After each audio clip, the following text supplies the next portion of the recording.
Hey, hi everyone, this side Kapil.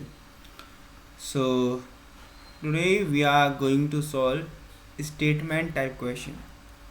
And ये जो question है are very important. ठीक है. So, we will see uh, the approaches how we can solve any question. So, सबसे पहले आपको ये पता होना चाहिए how you are going to solve. So, पहला ऑप्शन देखते हैं. पहले ऑप्शन में क्या होगा कि अगर आप एक स्टेटमेंट से क्वेश्चन का आंसर दे पाते हैं, ठीक है, लेकिन आप दूसरी स्टेटमेंट से नहीं दे पाते हैं, ठीक है, तो आपको ए चूज़ करना है. बी ऑप्शन में देखिए, आप ए से भी आंसर दे पा रहे हैं और बी से भी आंसर दे पा रहे हैं, then you will use B option. ठीक है. अब सी ऑप्शन में देखिए, आप ए से भी आंसर नहीं दे पा रहे हैं, बी से भी आंसर नहीं दे पा रहे हैं, लेकिन जब आप इन दोनों को कंबाइन कर रहे हैं तो आप आंसर दे पा रहे हैं, तब आपको ऑप्शन सी पे टिक करना है. और डी में क्या होगा, अगर आप ए और बी आपके पास ऑप्शन है, अगर आप दोनों को कंबाइन करके भी आंसर नहीं दे पा रहे हैं तो ऑप्शन डी पे आप टिक करेंगे. तो मैंने क्या बोला, पहला बोला मैंने कि अगर आप ऑप्शन ए से आंसर दे पा रहे हैं पर बी से नहीं दे पा रहे हैं, ठीक है, इसी का उल्टा भी हो सकता है, ऑप्शन बी से आंसर दे पा रहे हैं लेकिन ए से आंसर नहीं दे पा रहे हैं, तो ऑप्शन ए पे टिक करिए. ऑप्शन बी कब चूज़ करेंगे, जब आप ए की हेल्प से भी आंसर दे पा रहे हैं और बी की हेल्प से भी आंसर दे पा रहे हैं, तो आप बी चूज़ करेंगे. सी में क्या होगा, ए को देख रहे हैं आप, बी को देख रहे हैं आप इन दोनों का जब सिंगली यूज़ कर रहे हैं ना, तब आप आंसर यूज़ नहीं दे पा रहे हैं, लेकिन जब आप दोनों को कंबाइन कर रहे हैं then you are able to give answer. So आप सी ऑप्शन पे टिक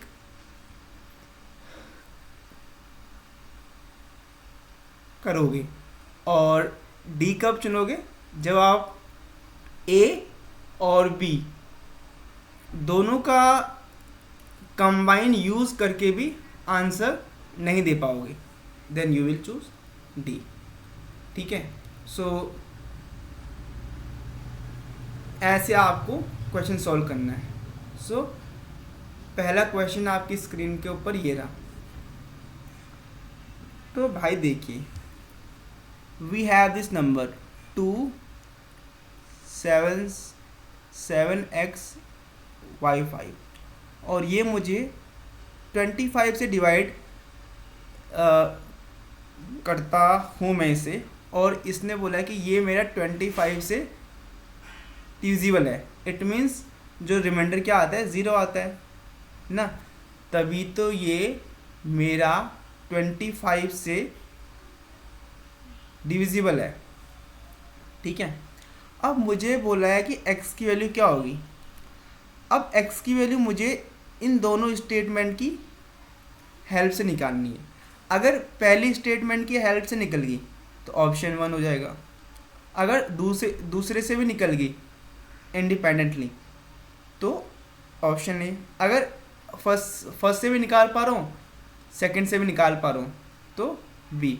दोनों को मिला के निकाल पा रहा हूँ सी, और दोनों को मिला के भी नहीं निकाल पा रहा हूँ तो डी. ठीक है. ठीक है. अब आप एक बात ऑब्जर्व करोगे कि जब भी मैं किसी नंबर को 25 से डिवाइड करता हूँ तो क्या होता है.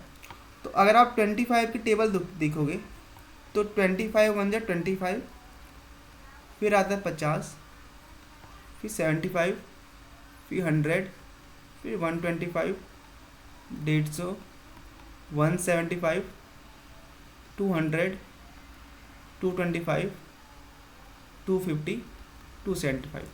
तो आप यहाँ देखिए, जब भी ये जो मेरी लास्ट डिजिट है ये 5 है, तो इसके सामने या तो 2 आ रहा है या 7 आ रहा है. देखो, जब 5 या 2 आएगा या 7 आएगा, या 2 आएगा या मेरा 7 आएगा. तो इट मीन्स जो y की वैल्यू है, y की वैल्यू मेरी 2 भी हो सकती है और मेरी 7 भी हो सकती है ना। ठीक है, लेकिन हमें तो y की वैल्यू नहीं चाहिए, हमें x की वैल्यू चाहिए।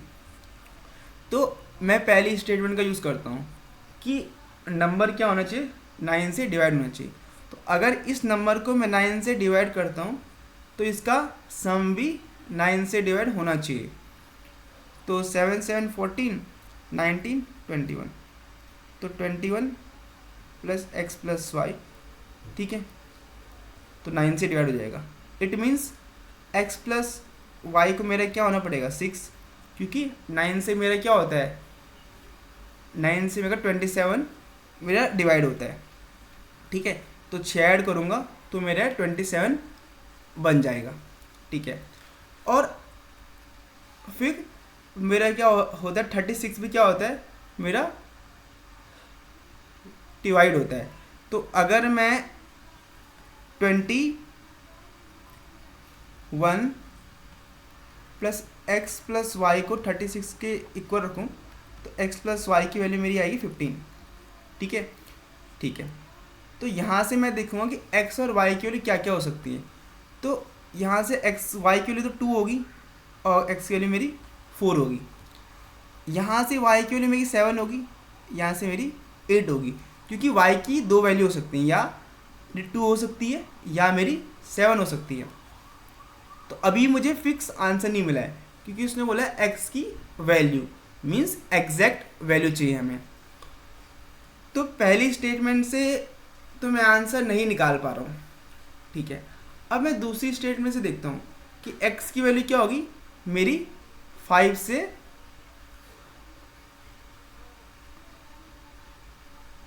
क्या होगी, ज़्यादा होगी। तो अगर x की वैल्यू मेरी 5 से ज़्यादा होगी तो ये तो हो नहीं सकता है, क्योंकि इसमें तो 4 है। तो ऑप्शन कौन सा बचा, ये वाला। तो इट मीन्स मेरी x की वैल्यू क्या होगी मेरी 8 और y की वैल्यू 7। ठीक है, ठीक है, तो ऑप्शन क्या आएगा सी, कि जब मैं दोनों का इस्तेमाल कर रहा हूँ तो तब मुझे मेरा आंसर मिल पा रहा है। ठीक है, तो इस क्वेश्चन को हम दोबारा समझते हैं। Oh my God, speak loud. शुरू से बताओ, शुरू से बताना पड़ेगा।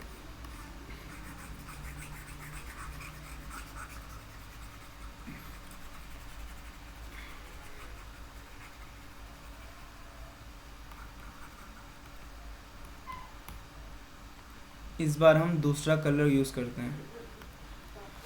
तो देखो, ये कह रहा है कि ये जो नंबर है ये 25 से डिविजिबल होता है। ठीक है, तो मैंने क्या ऑब्जर्व किया, मैंने देखा कि भाई अगर कोई भी नंबर 25 से डिवाइड हो रहा है और उसका यूनिट डिजिट 5 है, तो उससे पहली वाली डिजिट या तो मेरी 2 आ रही है या मेरी 5 आ रही है। इट मीन्स y की वैल्यू 2 हो सकती है या 7 हो सकती है। ठीक है, लेकिन यहाँ से तो हमें x का पता ही नहीं चला ना। तो x का पता करने के लिए इसने बोला है क्या आप पहली स्टेटमेंट से x का आंसर निकाल सकते हैं। तो इसने बोला ये नंबर क्या हो रहा है 9 से भी डिवाइड हो रहा है। ठीक है, तो 9 से डिवाइड होने के लिए हम क्या करते हैं, इस नंबर की जो डिजिट्स हैं उसका सम करते हैं। तो 2 7 9, तो ये 21 x प्लस वाई, तो मुझे पता है नेक्स्ट नंबर 27 होता है। तो x प्लस वाई की वैल्यू क्या होनी चाहिए 6 होनी चाहिए। और मैं देखता हूँ कि अगर मैं 36 भी ले रहा हूँ तो x प्लस वाई की वैल्यू 15 हो रही है, तब भी हमारे वो बन सकते हैं, पेयर बन सकते हैं ना। तो y की वैल्यू यहाँ 7 है, यहाँ भी 7 है। ठीक है, लेकिन अभी हमारा आंसर नहीं निकला है, क्योंकि यहाँ से हमारी 2 पॉसिबिलिटीज़ निकल रही हैं, 4 और 2 और 8 और 7। तो जैसे ही मैं सेकंड स्टेटमेंट को देखता हूँ कि x की वैल्यू क्या है 5 से बड़ी है, तो ये वाली पॉसिबिलिटी तो हट जाती है, सिर्फ बचती है ये वाली।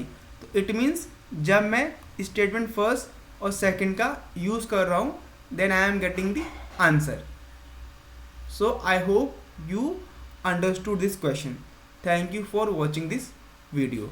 If you have any doubt, do comment. Thank you.